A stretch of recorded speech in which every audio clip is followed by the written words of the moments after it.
Se acerca el fin de los tiempos. Apenas faltan 2 meses para que el planeta entre en un colapso definitivo, en el que, bien sea por cuerpos celestes que proceden del exterior, por virulentas tormentas solares o por la acción de terribles volcanes, desapareceremos de la faz de la Tierra. Ya nada volverá a ser igual. Eso es al menos lo que aseguran quienes, equivocadamente, defienden la supuesta profecía que he escrita en la tierra de los mayas. Porque la interpretación que se ha realizado no se apoya en argumentos sólidos simplemente porque estos no existen. Y sin embargo da la sensación de que el hombre del pasado, milenios atrás, vivió una situación muy parecida a la actual y fue castigado a causa de su soberbia por unos dioses con apariencia sospechosamente humana. Eso es al menos lo que nos dicen los mitos, y de los mitos, ya se sabe, hay que extraer lo que tienen de verdad. O al menos es la manera ideal para justificar determinados pasajes del pasado que permanecen sumidos entre sombras. De otro modo, ¿cómo explicar la presencia de esos mismos dioses que para la mayoría de los pueblos provenían de las estrellas? ¿Cómo explicar que se les amaba y se les temía a partes iguales porque su ira no conocía límites? ¿Cómo explicar que, a modo de maestros que tutelaban a sus alumnos, instruyeron en importantes conocimientos al hombre de otro tiempo, dejando constancia de los mismos en sus templos, en petroglifos o en su arte rupestre? ¿Quiénes eran que de un día para otro, de facilitarles una información descomunal, decidieron acabar con la existencia de aquellos humanos? Viajamos hasta uno de los enclaves más fascinantes de la Tierra, la Isla de la Soledad, el ombligo del mundo, sin duda alguna, el lugar más aislado del planeta. La isla de Pascua, allí donde los dioses tienen forma de enormes esculturas de piedra. Porque, independientemente de este descomunal enigma que suponen esas cabezas de piedra a la que los nativos denominan Moai, el verdadero misterio de Isla de Pascua es otro. Y es que, ¿de dónde procedían sus primigenios habitantes? Unos navegantes holandeses los que en el año 1722 descubren la existencia de Isla de Pascua. Lo primero que les llama la atención a estos navegantes es la existencia de esas enormes moles pétreas que representan a unos seres cuyo origen se desconoce. Y lo segundo, los rasgos físicos de algunos de los pobladores de tipo caucásico que nada tienen que ver con la población de esa zona. Venían de una tierra de Giva, de mitad del mar, y llegan a la isla de Pascua. Pascua está a 5.000 kilómetros de ninguna parte. ¿Por qué viajaban? ¿Por qué quisieron ir a ese lugar? ¿Y por qué se quedaron allí? En un lugar, una isla que tiene unos 160 kilómetros cuadrados. No hay mucho sitio para vivir. Comentan que sus antepasados procedían de una isla que había desaparecido por un cataclismo natural y sus descendientes tuvieron que ir a aquellas otras islas de ese gran océano donde poder volver a crear una cultura. Y ellos hablan de Otumatua, que es ese gran héroe civilizador, que es el que llegaría con los primeros pascuenses para crear lo que sería Rapa Nui. Como vemos, el mito se repite. Los dioses, hastiados de la soberbia tan común a nuestra especie, deciden darnos una cura de humildad y a punto están, en varias ocasiones, de acabar con el ser humano. Y de este modo, el hombre de ese tiempo decide venerarlos y protegerse de ellos en idéntica proporción. Así, de este modo, surgen los Moai. ¿Qué son los Moais? Esas casi 1000 estatuas que existen dentro de la isla. Cuentan que se parecían a sus jefes, que eligían un Moai cada vez que moría uno de sus jefes. Pero hombre, si tenemos en cuenta que en la isla de Pascua, cuando más gente vivía, no había 900 habitantes, ¿cómo pueden haber hecho 1000 Moais? Aquí empiezan los misterios de la isla de Pascua. En todos los pueblos existe la tradición de que la mejor forma de enfrentarse al mal es hacer algo a esa imagen y semejanza de ese mal o de la persona que te causa el mal, ¿no? De esa manera lograrás controlar ese maleficio. ¿Por qué todos los Moais miran hacia dentro de la isla? Solamente una hay que mirar hacia afuera. Porque es eso, están protegiendo algo que hay dentro y vigilando algo que viene fuera. Están mirando hacia el interior de la isla, hacia los poblados, como si estuvieran protegiendo esos poblados de influencias malévolas. Si el primer Moai, que sería poco más grande que este, surge como un intento por protegerse de algo similar, cuando nos enfrentamos a colosales estatuas que miden más de 20 metros, algunas de las cuales pesan varias toneladas, la pregunta es evidente. ¿De qué se quería proteger el hombre de ese tiempo? Una de las teorías defiende que los Moais estuvieran representando a los viracochas. los dioses blancos, los dioses instructores de numerosos pueblos de la América precolombina que podrían haber llegado a Pascua. La pregunta es si esos dioses instructores no fuesen tan positivos como nos cuenta la tradición y si tuviesen algún tipo de elementos un tanto terroríficos. No estaban representando a nadie. La realidad es que se protegían del mal. Tú vas por la noche a donde están puestas las estatuas, te bajas del coche y el suelo está absolutamente lleno de cucarachas. Haces una foto en esos momentos y veréis lo que los moais son por la noche. Las energías que se están moviendo ahí, los orbs, que son las bolas energéticas volando que los rodean.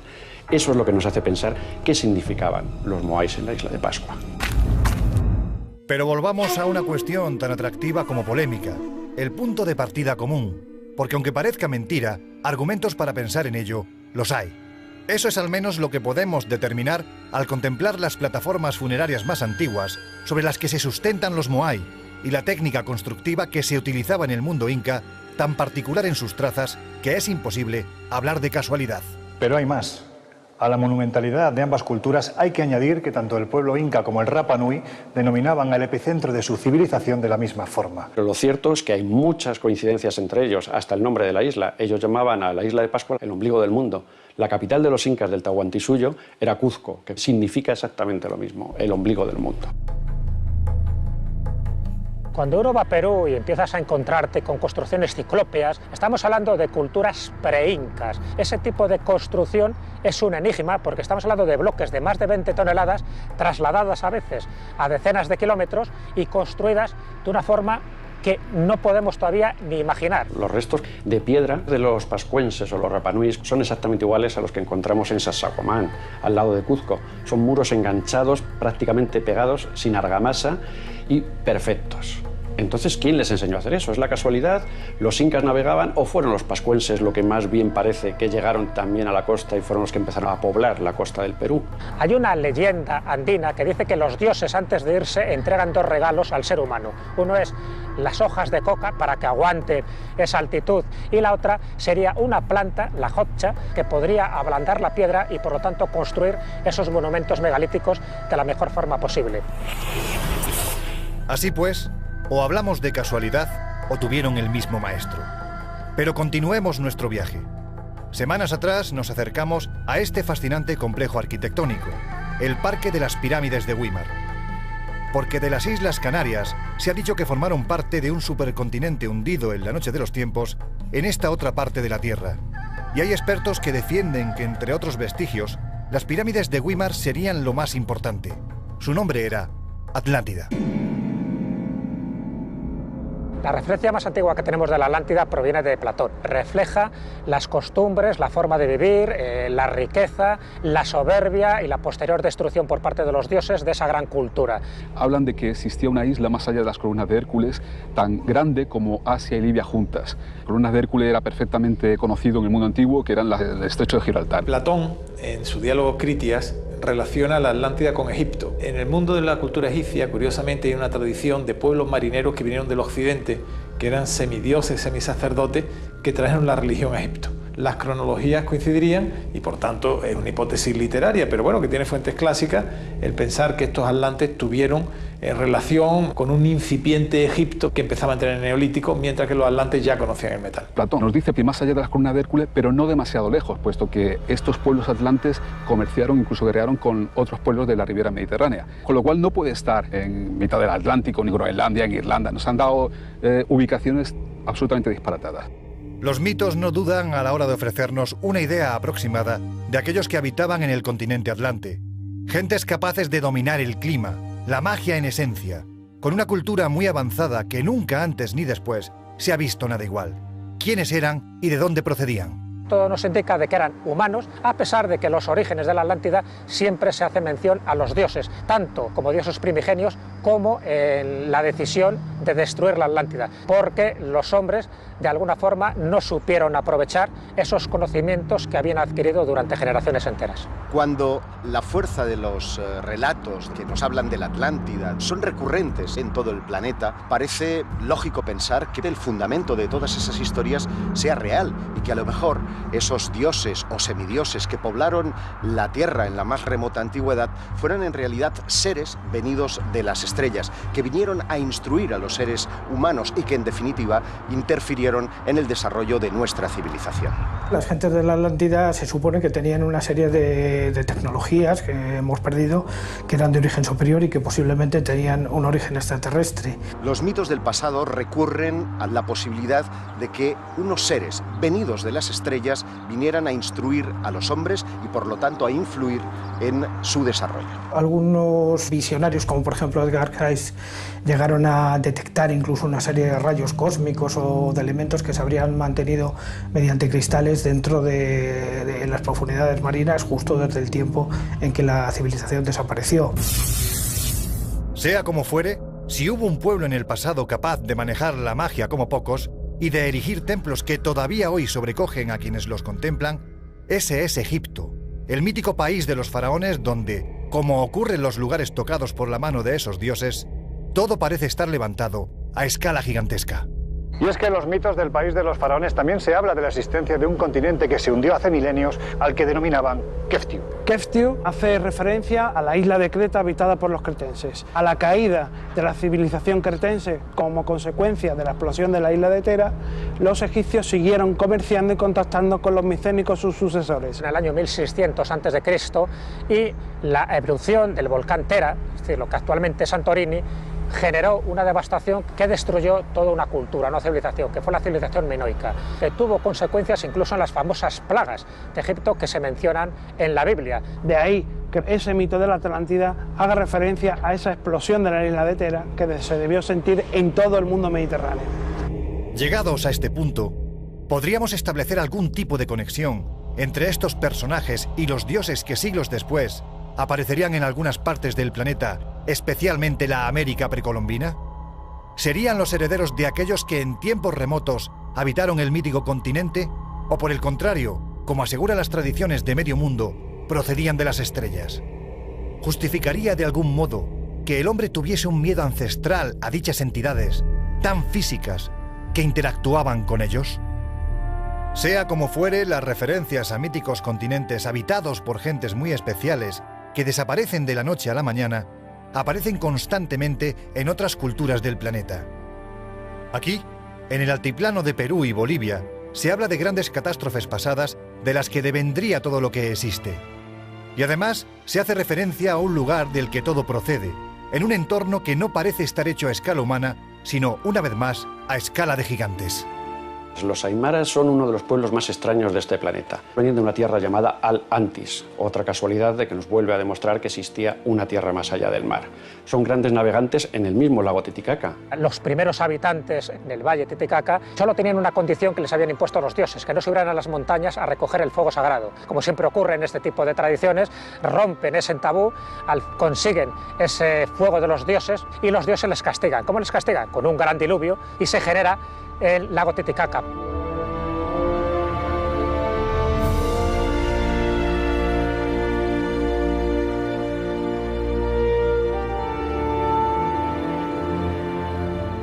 La expedición de Cousteau en el lago Titicaca fue una de las cosas más extrañas que han ocurrido en ese lugar. Tuvo 2 meses con 2 mini submarinos. Lo único que dio como resultado Cousteau fue que había encontrado un gran batracio de más de 1 metro que estaba sin clasificar. Y al cabo de los años, un chileno hace una película y demuestra en la película que hay calzadas subterráneas de piedra bajo el lago. La contestación de Cousteau: es tan grande el lago y hay tanto fango abajo que cualquier cosa puede haber allí. ¿Qué encontró Cousteau y no quiso contarnos? Las leyendas locales parecen remontar la antigüedad de esta mítica y mística ciudad de Tiahuanaco, ubicada en el altiplano boliviano, a 25.000 años de antigüedad. En ese tiempo, seres venidos de las estrellas habrían mantenido contactos con las hijas de los hombres y habrían dado lugar a una edad dorada en el que un desarrollo tecnológico habría propiciado la construcción de esos grandes bloques que podemos encontrar dentro de esta civilización. Y es que no hay que ser demasiado perspicaz para darse cuenta de que este es un lugar diferente, único, porque si ya es absurda la antigüedad que le atribuye la tradición,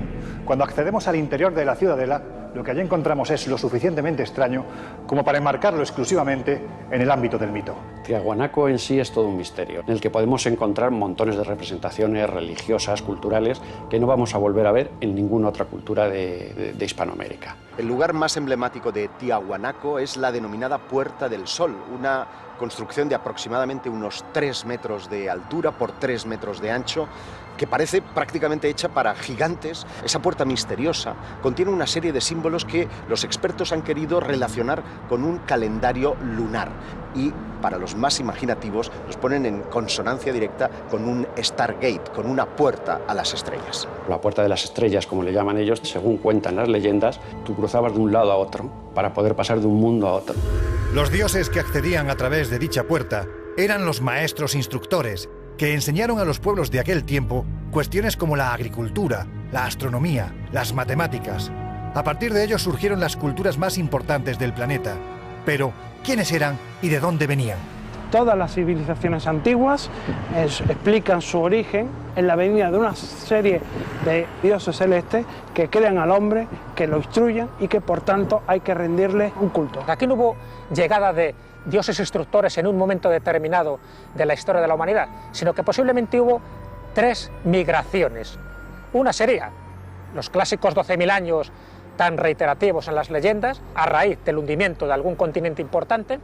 Otra, en el 3114 aproximadamente antes de Cristo, que es cuando surge, por ejemplo, la civilización egipcia y Valle del Indo y en Sumer. Y por otra parte, en ciertas culturas precolombinas llegan personajes barbados, más altos de las etnias que estaban habitando y que les dan unos conocimientos muy avanzados y que por lo tanto los habitantes autóctonos les consideran dioses. Viracocha es el dios o los dioses en plural que venían a este mundo a través de esa Puerta del Sol. Un Viracocha que es descrito como un ser poderoso, de tez blanca y que instruyó a los antiguos pobladores de aquella civilización. Más tarde regresaremos al altiplano boliviano. Ahora viajamos a la región maya, allí donde, aseguran las crónicas, estos mismos dioses convivieron con los habitantes de esta fascinante cultura. Y no solo eso, aseguran algunos expertos que además les enseñaron a calcular ni más ni menos que el final de los tiempos. Hoy en día, a raíz de la célebre profecía de 2012, el mundo maya sale de su injusto olvido para que profetas y agoreros hagan su agosto, sin entender que esta historia no es nuestra historia. No nos pertenece simplemente porque fue creada en un marco histórico en el que el maya, tutelado por esos dioses de apariencia sospechosa, no conocía más allá de lo que constituía su propio mundo. Un mundo cuyos habitantes, como ya ocurriese con otros antes y después, estaban convencidos de que sus dioses procedían de más allá del mar. Según el Popol Vuh, el libro sagrado de los mayas, estos dioses vendrían nada más y nada menos que del centro de la galaxia, que es el punto en el que el 21 de diciembre de 2012 estará la Tierra perfectamente en línea recta con ese centro de la galaxia. Y a ese dios que venía a manifestarse junto con otros 8 dioses le llamaban Hunab-Ku y significaría literalmente el centro de la galaxia.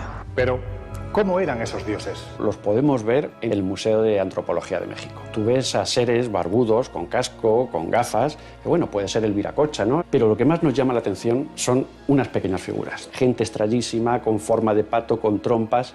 ¿Hubo otra civilización antes? ¿Somos la primera civilización que ha poblado esta tierra? ¿O hubo otras? En mi opinión, estas representaciones responden a una serie de convencionalismos iconográficos y artísticos que en ningún modo debemos poner en relación con seres venidos de otros planetas o de espacios celestes. ¿Qué es lo que vieron los antiguos para hacer estas representaciones? El arte o la pintura se basaba en lo que estabas viendo. Estabas viendo algo y lo representabas. Quizás alguien vio a estos seres. Los mitos mesoamericanos hablan de 2 migraciones de esos hombres altos y barbudos que habían llegado antes, que son dioses instructores de ciertas culturas. Se habla de Quetzalcóatl, se habla de Kukulcán. Con ese nombre se conoce a la llamada serpiente emplumada. Era el instructor con respecto a muchos de los conocimientos que permitieron distinguir a la civilización maya como una de las más avanzadas. Alguien llegó a esa zona del continente que les instruyó en ciertas técnicas importantes y que luego, cuando se van con la promesa de volver, la gente los considera dioses. Kukulcán, Quetzalcóatl, Ra, muchos de los mitos de los dioses alados parecen estar aludiendo a la posibilidad de visitas extraterrestres. No obstante, lo que es evidente es que en ese tiempo la aristocracia del mundo maya en un intento por parecerse más a sus dioses, llegó incluso a adoptar las características físicas que se atribuían a estos, y que, como podemos comprobar, se parecerían sorprendentemente a la representación que testigos de medio mundo atribuyen a los supuestos tripulantes de determinados objetos volantes no identificados. Deformaciones craneanas, incrustaciones en una dentición tan afilada que provocaba espanto. La verdad es que cuando atendemos a la descripción que los antiguos mayas hacían de sus dioses, no es difícil caer en la tentación de pensar que estos venían de un mundo oscuro y repleto de sombras y no de esas alturas de las que, por otro lado, se aseguraba que procedían. Muchas civilizaciones han optado por una deformación craneal específica, que parece estar en consonancia con las descripciones modernas de aquellos que han tenido contactos con seres presuntamente extraterrestres. Se han barajado muchas teorías. Unos decían que podía ser por cuestiones terapéuticas, otros decían que por cuestiones rituales. Lo que sí parece claro es que la deformación craneal se encuentra en los 5 continentes, en algunos sitios mucho más desarrollado que en otros. ¿Pero por qué esta gente lo hacía? Un proceso tan doloroso para parecerse ¿a quién? ¿A sus dioses? Los mayas, que se realizaban escarificaciones en la piel, dilataciones en los oídos y también esas transformaciones craneales, podrían estar realmente imitando a sus dioses, que podrían tener una relación concreta con esos seres extraterrestres. Estas deformaciones craneales, igual que las escarificaciones que presentan otros pueblos antiguos, más bien deben ponerse en relación a una posición social, de un rito religioso o de una cuestión meramente cultural, pero nada relativo con dioses venidos de otros planetas.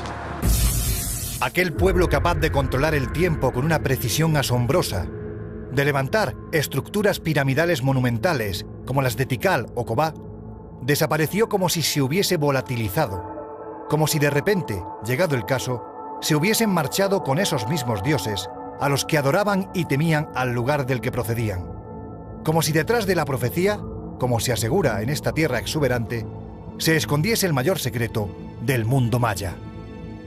Hoy recorremos los conjuntos arqueológicos mayas, buscando la prueba que confirme que el final está cercano, que los dioses del pasado regresarán para cobrarse el precio que deseen, sin entender que el mayor de los misterios que rodea a este pueblo es precisamente el de su desaparición. En el año 905 después de Cristo ocurre un cambio climático muy prolongado que provocó una serie de consecuencias catastróficas que a la cultura maya no le quedó más remedio que disolverse, desaparecer y los mayas quedar camuflados en culturas muy posteriores.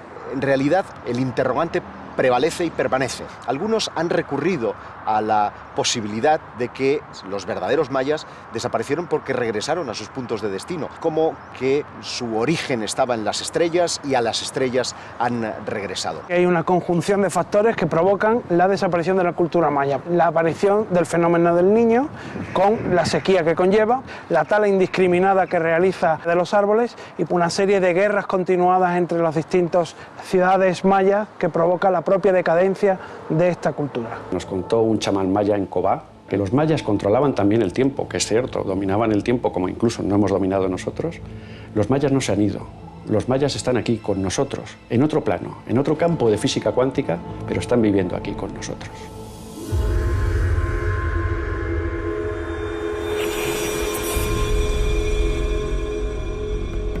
Regresamos por unos instantes a la ciudadela de Tiahuanaco.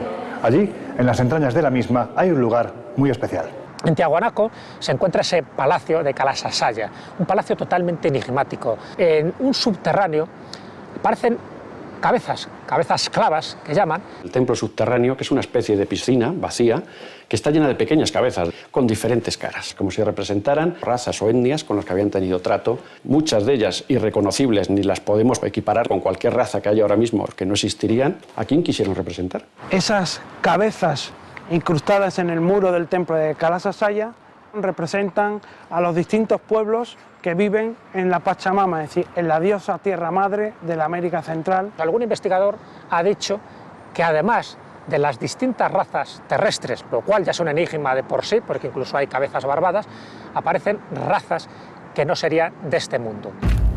Llegados a este punto, la cuestión es si dichos viracochas fueron representados en algún momento. Pues bien, no solo fueron representados, sino que además se hizo con tanto detalle que hoy día, cuando nos plantamos ante los monolitos que rememoran los encuentros entre dioses y hombres que se produjeron en aquel tiempo, no podemos por menos que pensar que dichos dioses, más que proceder del pasado, parecen venir del futuro. Bueno, realmente hay tres monolitos importantes, que es el de Ponce, el de Benet y el del Fraile. La verdad que cada uno de ellos tiene su historia, porque parece que representan a personajes humanos pero divinizados, con una serie de atuendos, de tocados, con objetos en sus manos. En Tiahuanaco uno puede observar unos misteriosos monolitos con unas facciones un tanto singulares. Ninguna de las etnias persistentes en toda Mesoamérica comparte ninguno de esos rasgos físicos. En Tiahuanaco uno de los mayores descubrimientos fueron los monolitos de Ponce y de Benet. Son seres gigantescos, por ejemplo el de Ponce. Ese personaje lleva un casco, lleva gafas, lleva una forma súper extraña en las manos, tiene aparatos que no podríamos catalogar ahora mismo en las manos. Podrían estar o bien en relación con los mitos de la Atlántida, como de esa posible raza de dioses venidos de las estrellas. La similitud entre los moais de Isla de Pascua y los monolitos de Tiahuanaco parece bastante evidente. Quizás ambas culturas querían representar lo mismo, a esos dioses instructores que bien podrían haber llegado a Tiahuanaco y también a Isla de Pascua.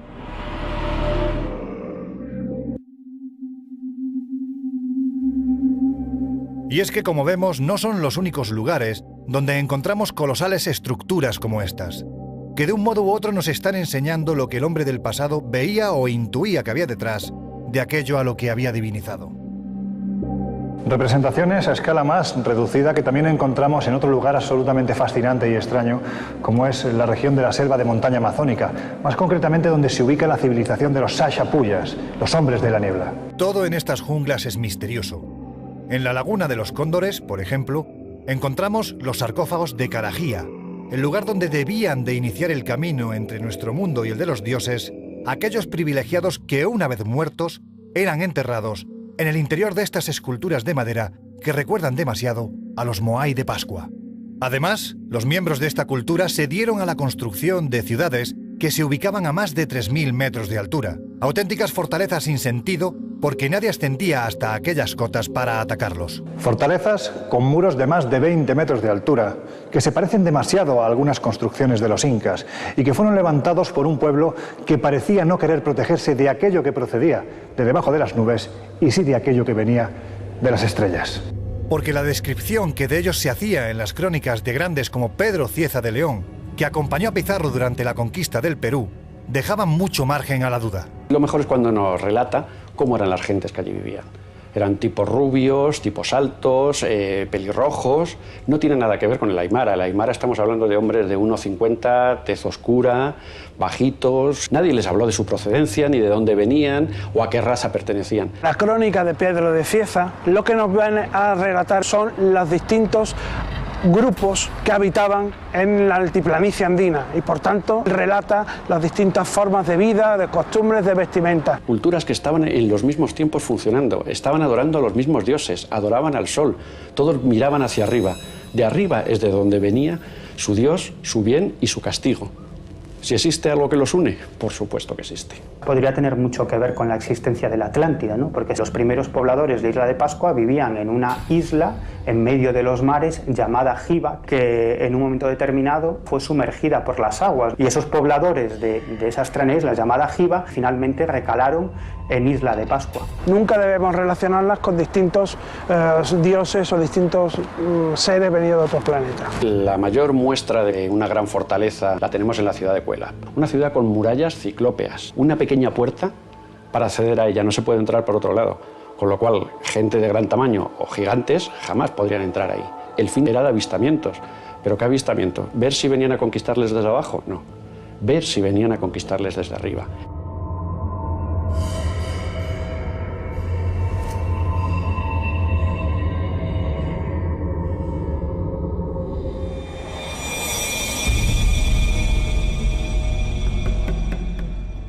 En la década de los 70, el autor de este libro, el suizo Erich von Däniken, nos mostró otra forma de interpretar el pasado. No en vano, él aseguraba que a lo largo y ancho del planeta había una serie de vestigios que de una forma u otra advertían de la presencia, en un tiempo muy remoto, de seres extraterrestres. Un claro ejemplo de ello sería, a juicio del polémico escritor, las universales líneas de Nazca, en el desierto del Perú, porque las gigantescas representaciones animales que allí se encuentran pese al tiempo transcurrido, permanecen sin ser explicadas en su totalidad. Solo hay una certeza en este asunto, que fueron creadas para ser vistas desde arriba. Nazca is still one of the great mysteries in Peru. Nazca continúa siendo uno de los grandes misterios de Perú, un enigma que todavía no ha sido resuelto. En mi opinión, miles de años atrás, los extraterrestres llegaron a esta zona del desierto en busca de uranio, hierro, etc., que encontraron en Nazca. Por supuesto que Nazca no fue un aeropuerto alienígena, porque ellos no necesitaban un aeropuerto, pero sí estos materiales.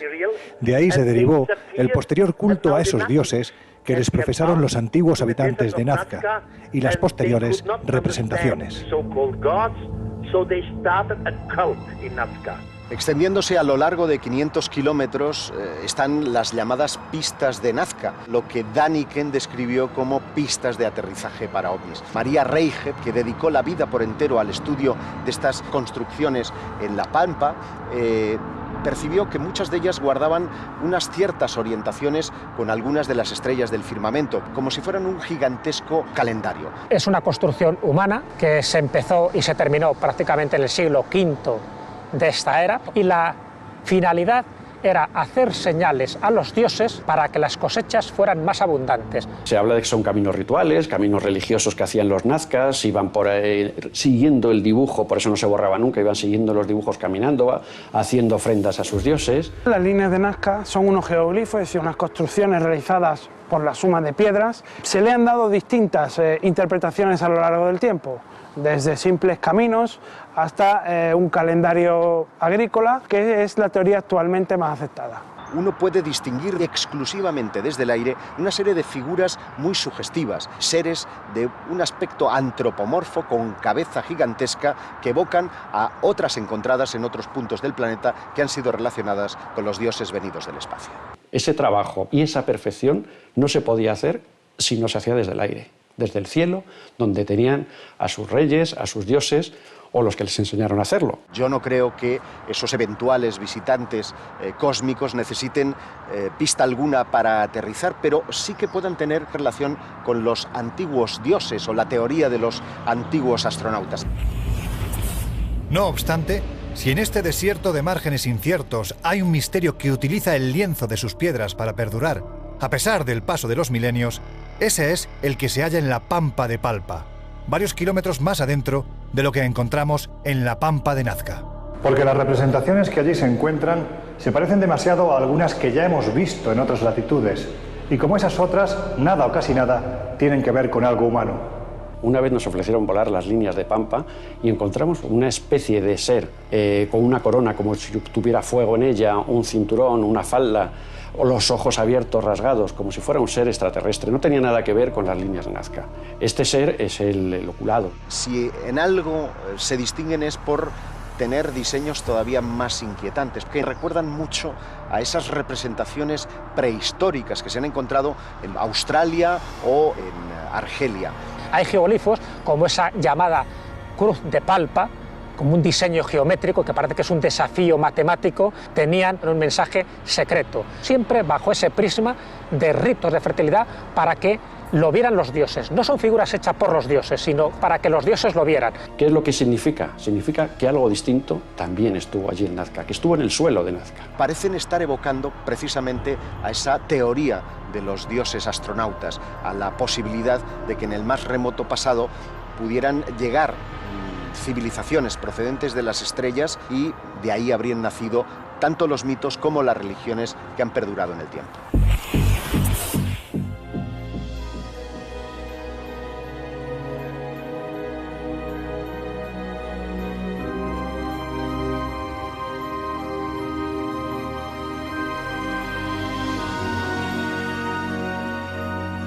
La selva crece en esta parte del planeta, dejando patente que aquí no hacen falta grandes murallas de piedra para protegerse de potenciales enemigos, porque la vegetación hace dicho papel, ocultando de propios y extraños las grandes ciudades que se encuentran en sus entrañas, como si quisiesen esconderse de alguien, como si deseasen ocultar un secreto que jamás debiera ser desvelado. Y en el corazón de Chiapas, en México, hay un enigma de proporciones gigantescas, tan grande que todavía hoy nadie tiene explicación para él mismo. En 1952, Alberto Ruz descubre la cripta subterránea del Templo de las Inscripciones de Palenque, en la cual estaba enterrado el soberano Pacal. Allí encontraron pues, gente con cráneos aplastados hacia atrás, imitando a dioses o seres que venían de otros lugares, muertos, esqueletos, oros, tesoros, la famosa máscara de jade del rey de Pacal, algo que dio la vuelta a la arqueología y a la historia de América. Uno de los debates que mayor polvareda ha levantado en círculos académicos es la lápida bajo la cual está enterrado el rey Pacal. En ella podemos ver al propio rey tocando los instrumentos de lo que a simple vista podría ser interpretado como una cápsula espacial. Esa opinión fue desmontada ya posteriormente, sobre todo por Fernando Jiménez del Oso, quien describió que simplemente se trataba de alguien que había sido puesto en posición fetal como orando a sus dioses. Algunos autores han querido ver un ser de otro planeta. Lo que ahí existe es una representación del dios como dios del maíz que sobrevive a la muerte. No está tripulando ninguna nave, sino que está montado encima de una ceiba, que la ceiba es el árbol sagrado de los mayas. Las raíces de la ceiba están representando el inframundo, el tronco sería la vida terrenal y las ramas sería la parte celestial. Y él está en cuclillas, es decir, esa posición fetal, que es lo que indica el morir en una etapa y renacer en la otra etapa. Tú ves ese dibujo, bueno, unos ven la ceiba de la vida. Yo veo al rey Pacal sentado en una nave, manejándola con manos y pies, con una pinza en la nariz, que es el oxígeno, y no tiene mayor dudas. Llegados a este punto, lo menos importante es si nos encontramos ante un extraterrestre tripulando una de sus naves o si se trata de la representación del citado rey en su viaje hacia el más allá. Porque el verdadero enigma de Palenque, se trate de lo que se trate, no está fuera, sino dentro de la tumba. La historia nos dice que Pacal el Grande murió en torno al siglo VII después de Cristo, a la edad de 45 años. Y sin embargo, los restos óseos encontrados bajo el Templo de las Inscripciones pertenecen a una persona con 85 años de edad. Si a ello unimos que no existe una deformación craneana ni una incrustación dentaria, como correspondería no ya a un miembro de la aristocracia maya, sino también a un rey, como era en este caso Pacal, evidentemente nos encontramos ante un cuerpo que no debería de estar ahí. Por lo tanto, ¿a quién pertenece? Y sobre todo, quizás la cuestión más importante es, ¿estamos hablando de uno de esos dioses del mundo antiguo? Evidentemente no es ningún dios. Es cierto que con unas características físicas totalmente distintas al resto de los mayas de aquel momento, por la tumba y por la momia y por los restos que se han podido desenterrar y por sus atuendos, totalmente distinto a su etnia. Es un ser con unas características un tanto peculiares que han hecho que algunos empiecen a pensar o a imaginar que el ser que está enterrado allí podría ser venido de las estrellas. Quien está enterrado ahí es Pacal II, un gobernante de la ciudad de Palenque del siglo VII después de Cristo, bajo cuyo mandato la ciudad alcanzó su máximo esplendor cultural y artístico. Un ser que llevó a su pueblo a las más altas cimas de la cultura y de la investigación. Bueno, un ser que puede ser humano o no puede ser humano. Simplemente vamos a decir que es un ser que cambió mucho la historia de los mayas. Los propios académicos lo único que tendrían que hacer es tomar muestras del material genético y comprobar si pertenece o no al genotipo de los mayas. Hoy día, cuando a punto estamos de alcanzar la fecha señalada por la supuesta profecía, miramos hacia estos lugares con sorpresa, conscientes de que el hombre maya pudo ubicar sus ciudades-estado en lugares más benignos para la vida, como las llanuras de Tabasco, y sin embargo decidió ocultarse bajo el espeso manto de la jungla, como si desease pasar desapercibido a ojos de los dioses, pues ya se sabe que estos, antes de marchar, anunciaron su regreso. Todas las leyendas de todo el mundo nos hablan de dioses que instruyeron a los hombres y de dioses que prometieron regresar. Si la Tierra está alineada con el centro de la galaxia ese 21 de diciembre de 2012, ¿por qué no pensar que ese retorno se produce en esa fecha? Hay algunos que defienden que estos dioses procederían de la mítica Atlántida, del continente sumergido, y hay otros que van más allá y apuntan a la posibilidad de que fuesen dioses extraterrestres, es decir, seres procedentes de otro mundo, ¿no? Sí hubo dioses instructores, otra cosa es la procedencia de estos llamados dioses, y dejaron ciertas pruebas, ciertos monumentos que indican que hubo una presencia no humana que en algún momento pudieron ayudar a culturas antiguas, a esos reinos perdidos. Que dicen las crónicas españolas de la conquista de América, que muchos pueblos indígenas consideraron a los españoles como esa reencarnación de los dioses, al menos en los inicios de la conquista. La hipótesis del regreso de los dioses antiguos es una hipótesis muy barajada que se puede extrapolar con extraterrestres, pero los vamos a entender como dioses o ya no vamos a recrear los mitos como se hizo en la antigüedad. ¿Volverán algún día? Yo creo que esos restos están ahí como un desafío a la ciencia, a la arqueología y a la historia. ¿Regresarán los dioses? ¿De dónde? ¿Dónde están habitando hasta ahora? Si pensamos que alguna vez estuvieron, ¿por qué no han de volver? O lo peor, quizás estén ya aquí. Quizás hace mucho tiempo que están con nosotros y nunca se han ido, ¿no? Son los ovnis. Y es que esta historia está escrita sobre la superficie imperecedera de la piedra, desde hace milenios, para que aquello que nos cuenta no se pierda jamás, avisando de que los dioses del tiempo antiguo se revolvieron contra la soberbia del ser humano. Un tiempo que, creamos en profecías o no, se parece demasiado al que nos toca vivir. Abramos los ojos ante las advertencias que nos llegan del pasado, ahora que todavía estamos a tiempo.